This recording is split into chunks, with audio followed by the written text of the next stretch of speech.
Nakakatawa lang isipin na habang bising-busy ang mga buwaya sa 125 million allegedly misuse of confidential intel funds ni VP Sara, parang kinalimutan nyo na yung taon-taon na 4.5 billion budget ng confidential intel funds ni Bangag.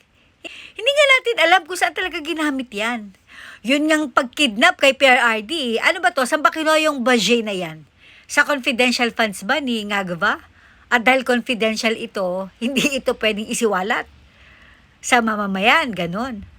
Na by the way, baka nakalimutan nyo, na aside from taon-taon na 4.5 billion na confidential intel funds budget ni Bangag na hindi naman ino-audit ng COA at hindi rin kino-question ng mga buwaya, itong year na ito nag-propose para sa susunod na taon ng 10.77 something billion para sa confidential intel funds ni Bangag. I mean, can you imagine? From 4.5 billion taon-taon from 22 to 26, this time, para sa next year confidential intel funds, 10.77 billion na. Ano to, paghahanda ba ito dahil 2028, bababa na ang hinayupak na Judic na presidente ng Pilipinas? So, pupunuin mo na ang maleta. I mean, come on. Can you imagine, ha? Basahin ko lang ito, ha? Sa Office of the President, ang kanyang confidential funds ay tumataginting na 4.36 billion, while intel funds niya is 6.4 billion. Nakakaloka. Saan ito gagamitin? Sa takbo ng Pilipinas, under your leadership, para wala ka naman pinagamitan ng confidential funds na mga terorista o mga makakaliwang grupo, mga NPA na yan. Kasi 'di ba, ano na kayo group hug na.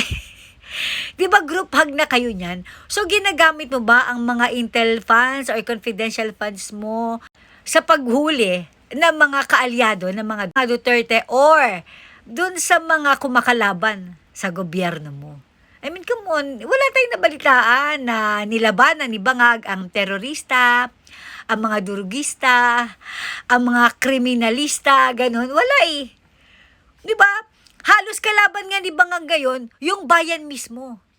Dahil yung mga dapat na kalaban ng bayan ay kakampi na ngayon ni Ngagva. So ang kalaban ni Bangag, tayo na, yung taong bayan na. Taong bayan na galit sa presidente natin. Kaya nga di ba ang trust rating, approval rating ni Bangag, hindi na tumaas-taas. Mabuti pang spaghetti, taas-baba eh. Itong si Bangag, papuntang impyerno lagi ang trust and approval rating na nakukuha mula sa mga Pilipino.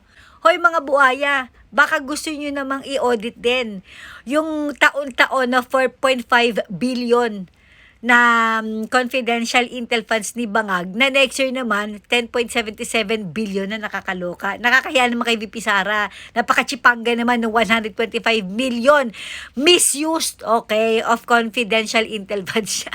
Nakakahiya naman. Parang masyado naman chipipay yung 125 million kumpara doon sa hindi nyo naman pinagkakabalan na 4.5 billion taon-taon ni Ngagva. Na again, ulitin ko sa 2027, dumoble na yan, 10 billion na.